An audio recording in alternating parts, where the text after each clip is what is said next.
Praise the Lord for His creation. Is that wonderful? Amen. The presenter that we'll have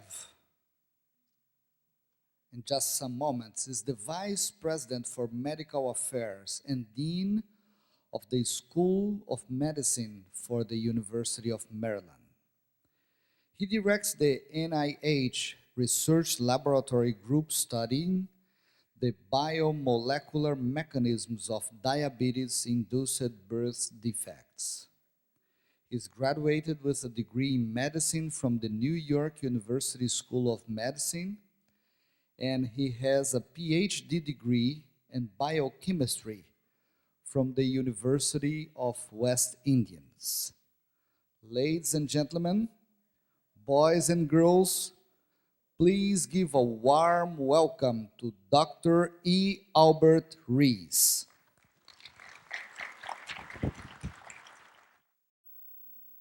Well, that was indeed a very nice film to have watched, to have set the scene for some discussion that we'll have this afternoon.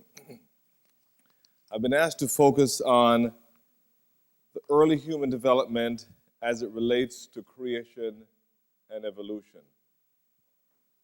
But before I make comments directly on that topic, I'd like to make some general comments on various perspectives of evolution. Let me begin with a fundamental underpinning, and that is faith. Faith is fundamental to both evolution and creation. For example, it takes a huge leap of faith to believe that we have evolved from other species. But more importantly, to think that this evolution has suddenly stopped. Think about that. We have stopped evolving. Why? There's no explanation why this so-called evolution has stopped at this point. There's also no evidence that there's a transition species from one to another. So in fact, we're dealing with a so-called concept that is yet to be proven. But essentially, when one speaks about evolution, there are two words I will be focusing on this evening. One is the word macroevolution, and the other is microevolution. They're very distinct, very different, and we'll spend a fair amount of time distilling those two words. Typically, when one uses the term evolution, you're referring to macroevolution, macro. And it's defined as a concept of a major evolutionary change over time, from one species to another species, from one organism to another organism entirely. That's macroevolution. An example of these, for example, could be fish descending from an invertebrate, or whales descending from a land mammal. But as you can imagine and appreciate, this macroevolutionary transition from one species to another demands a lot of belief and a lot of faith in these bizarre changing occurring, that which really we haven't experienced thus far. Now, evolutionists typically don't use God as an explanation for these changes. But to the extent that they do acknowledge a God, or if you will, an intelligent being of some sort, they often ascribe or assign disasters occurring in nature to this being. Excuse me. For example, they may ascribe 5 billion years of purposeless variation, accidental changes, evolutionary blind alleys, numerous misfits and extinctions, and a cruel struggle in life, a struggle with the preservation of the strong and the extermination of the weak. Natural disasters all over are ascribed, rampant disease, disorder, decay, and death. That is one view, that God, this God or this being, is charged with having these disasters. On the other hand, creationists focus differently. Focus on the majesty of the universe, the complexity. And I want to remember that, the complexity and the intricacies as well as the order. And will conclude that this complicated, intricately designed, extraordinarily well-timed universe and all its events didn't happen by chance. And as I go through in a moment some very brief review of human development, you'll appreciate that this is clearly not haphazard, not accidental, not by chance, but much more divinely created and divinely controlled. When one looks at the night sky and considers there are billions of stars, when one stops and appreciates the intricate details of a leaf or a flower, when one marvels at the miracle of a newborn baby and the intricacies of human body, we realize that these beautiful and complex aspects of life did not occur by chance. These represent God's creation and at the same time remind us of his existence and his love for his children. But scientists all over the world have tried to understand the mysteries of the universe and have arrived at conflicting conclusions. Some have used, as I said, macroevolution, transition from one species to another, as a basis for understanding the universe and creatures and creation. Others, like Albert Einstein, for example, have ascribed a higher power as being involved. Now, as Christians, we often refer to our data book being the Bible. And in Psalms chapter 19, verse 1, God gives testimony to his creation. The text reads, "The heavens declare the glory of God, and the firmament showeth his handiwork." Now, there's another side I want to cover for a moment, and that is the microevolution. And this is important now. It sounds similar, but I'll tell you it's very different. Microevolution is one aspect, if you will, that is consistent with the Bible and has been identified in many living creatures, and we can see this happening within our own sphere. Microevolution refers to a change, but a change that occurs within a species, and which can lead to discernible variations. You can see the variations. The descendants are the same as their ancestors within that same species. The microevolution, if you will, can sometimes be referred to as species variations or species adaptations within the same species. Another way of considering this is a genetic variation resulting from things like mutation or environmental selection or even migration within a population. These are adaptive changes, adaptations to environmental conditions.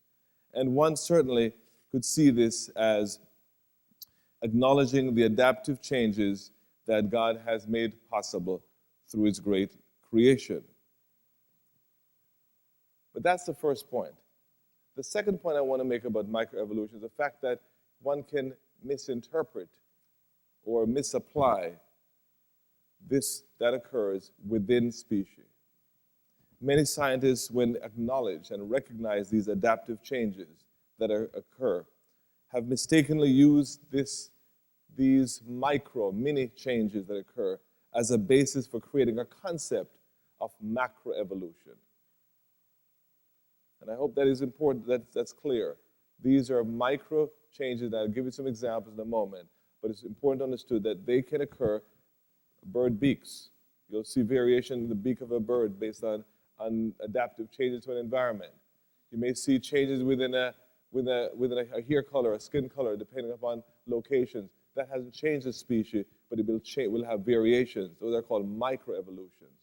Using those changes as a basis for creating a concept that if that could occur, then macroevolution can also occur.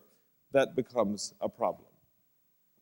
The Institute for Creation Research reports that the concept of microevolution is widely accepted and supports the biblical notion of reproducing after its own kind, staying within the species.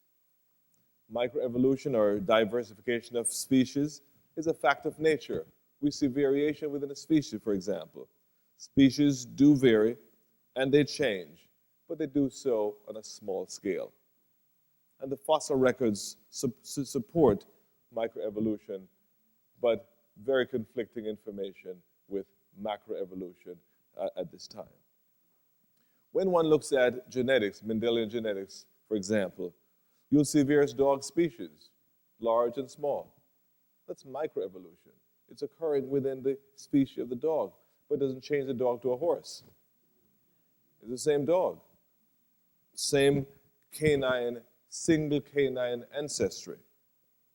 Another example of microevolution would include, as I mentioned earlier, varying beaks of birds, adapting to environmental needs and adapting to environmental pressures.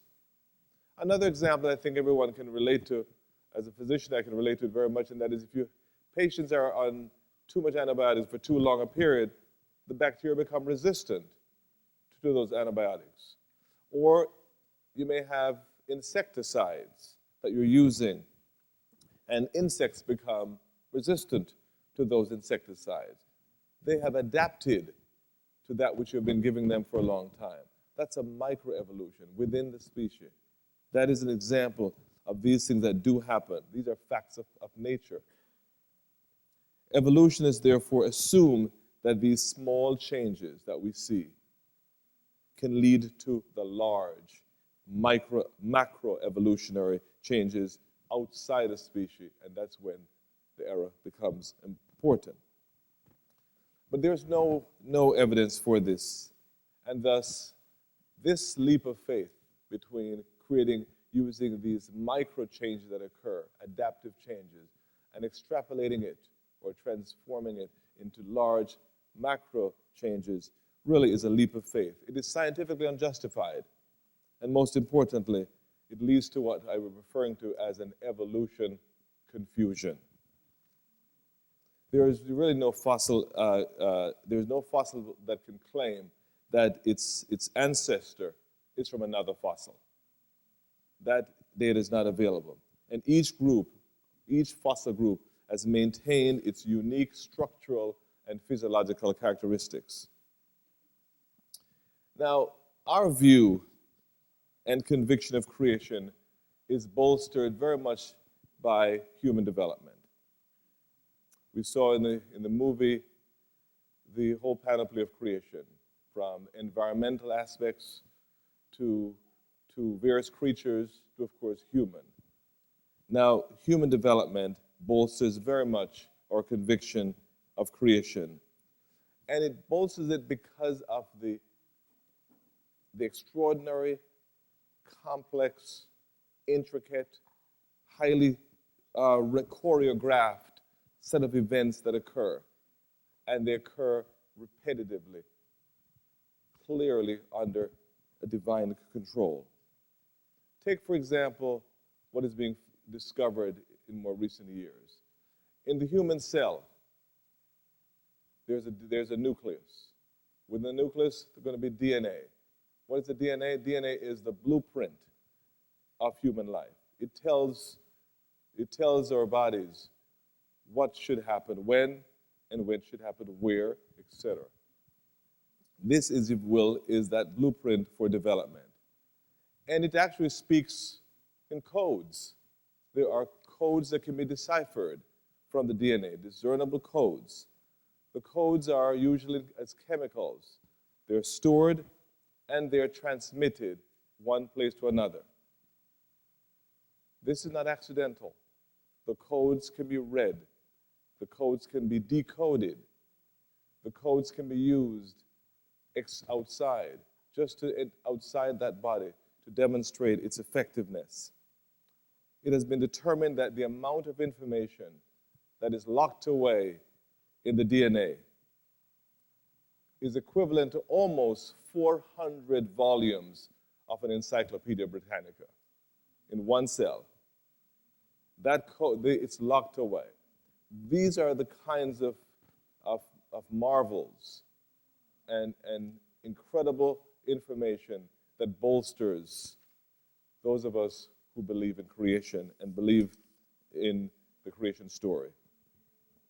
Dr. Tompkins, in his book, The Design and Complexity of the Cell, commented that the majority of scientifically trained biologists believe that that apparent design that we see, we observe in a cell, that design that I've just described, it results from random chemical energy processes that have occurred over eons of years. Random, that's the key word. Clearly, thousands of scientists like myself cannot subscribe to the random nature, the randomness of human development. There's nothing random about it. You'll see how choreographed and how intricate and how consistent it is. The Bible makes it very, very clear that there is a creator who planned the creation, designed the intricate engineering, and built the universe and its creatures.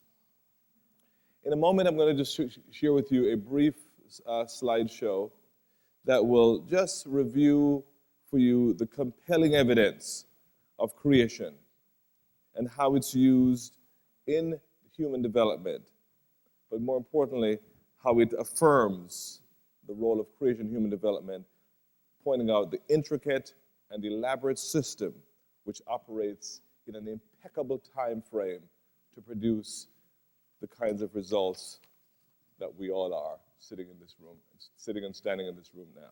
So I'm going to transition to a slideshow.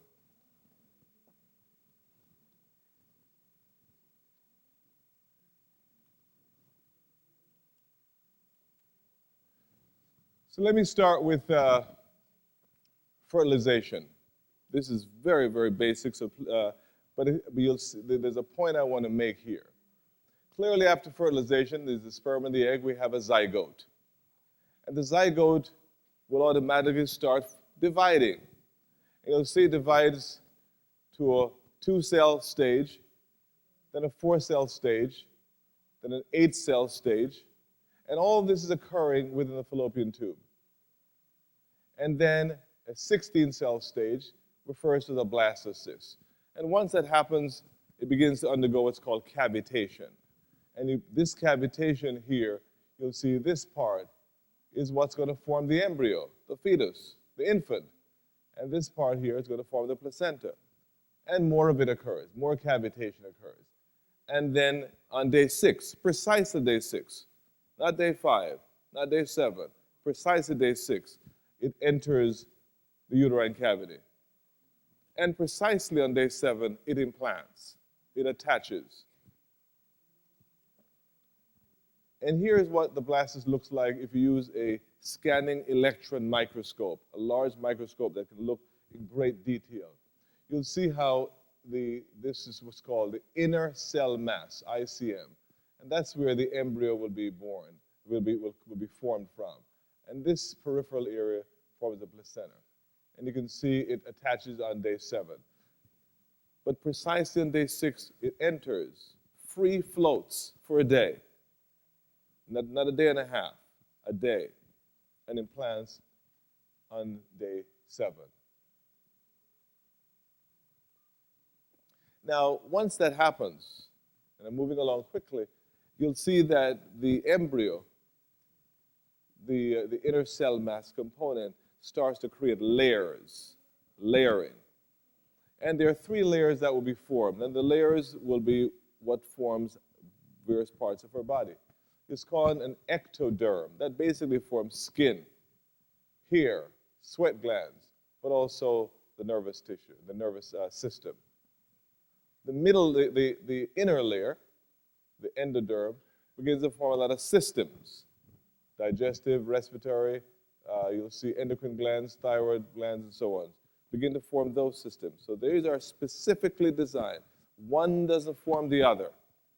One does not, it is absolutely geared to form what is designated to form. And the mesoderm will form the muscles, the cartilage, the blood, and the reproductive system. And I'll share that with you in a moment in a brief video that will share with you how they layer out. But the point I'm trying to make with this is the fact that these are designated layers to have with designated roles, resulting in designated tissue types, and cannot be switched. Now, about 3 weeks, you'll see that within 3 weeks, there's a precise, what we call organogenesis. Organs begin to form. As early as that, organs begin to form, and they are directed to be formed by specific genes. That's within the DNA, within the nucleus. So within 3 weeks, you'll see the organs begin to form. By the second month, you'll see major organs and limbs are forming. And fingers and toes begins eyes.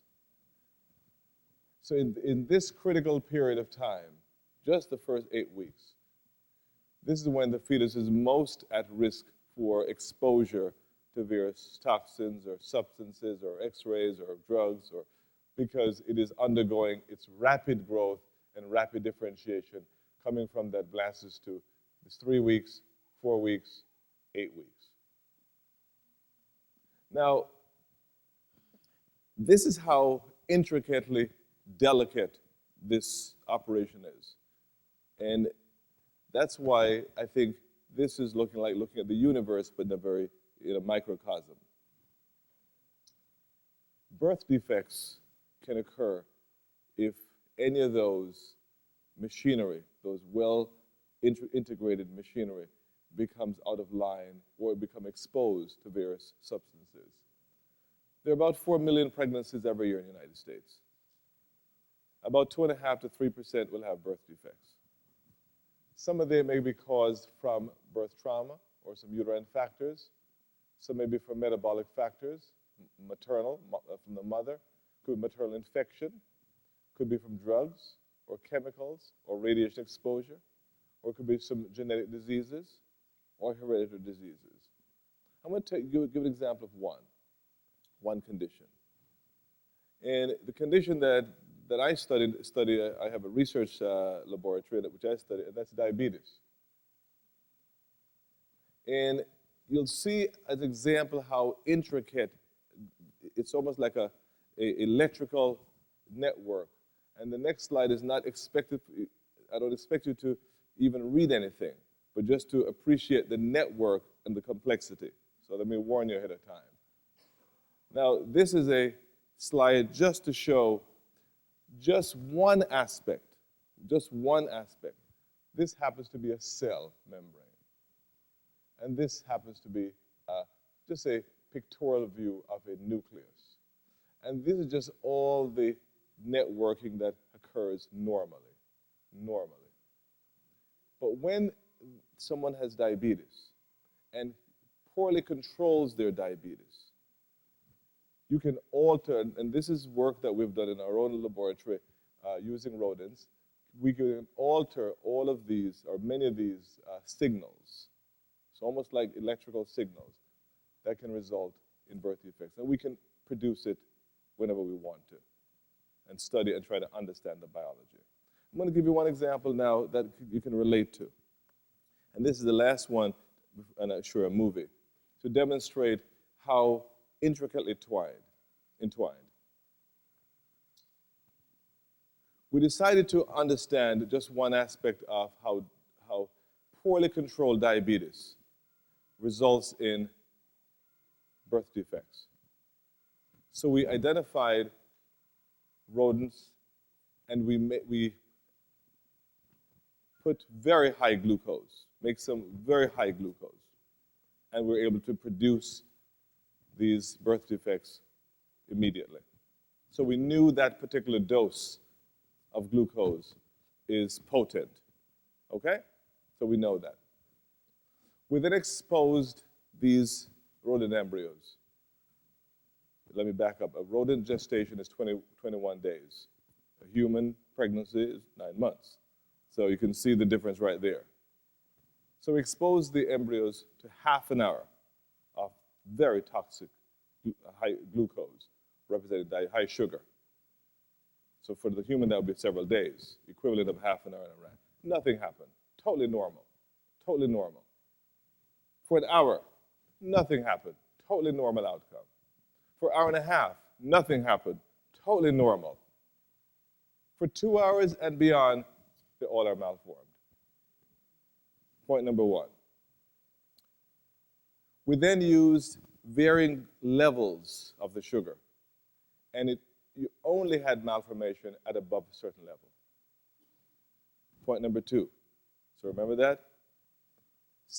Third now, we decided to expose the embryos very early in pregnancy.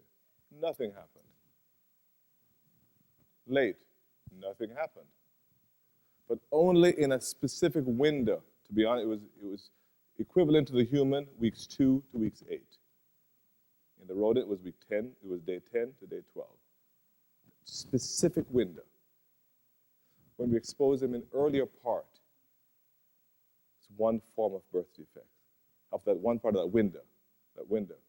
Latter part of the window, a different form. So we're seeing, one, that it is so intricate that it requires, even if there's aberration, abnormalities in the diabetic state, it had to be sufficiently high for a sufficient duration of time at a particular part of the pregnancy, and all had to be occurring at the same time, which clearly demonstrated that there's a lot of backup protective mechanisms to help us. And at the same time, demonstrate the extraordinary intricacies of the human reproductive system. Now, let me just share with you a brief video that will put together what I've said so far. The inside of the blastocyst, where there are cells called the inner cell mass, which I'll be abbreviating as ICM. Those are the cells that make the entire animal. And the outer cells give rise to the placenta and other supporting tissues. At this stage, the embryo implants into the wall of the uterus. This is when a pregnancy is really initiated. And now we'll see those blue inner cell mass cells form a disc, and then as the cells continue to grow, they change their physical positions, their kind of geographical relationship to one another. And you'll see that represented here as this disc gets transformed into an embryo. Those lines represent sites where cells are migrating in and out. And here's an important stage when the 3 beginning layers of the embryo, the so-called germ layers, are formed, and I'll come back to that in a few minutes. As development proceeds, there's more growth and movement of cells. It'll begin to form a neural tube. Here it turns, and appendages start to bud out. You see the head forming and the eye, and then eventually we get... And eventually, clearly, as you can see, a fetus by 8 weeks goes from an embryo to now, by definition, a fetus. So what I hope I've shared with you briefly is the fact that this is a very intricate system under the design of God, and not haphazard, not by chance, not by accident. Microevolution is something that we see. It's a changes, adaptations, variations. Macroevolution, it's a huge leap of faith for anyone to implicate that in the design, the control, and the entire orchestration of the human development. Thank you very much.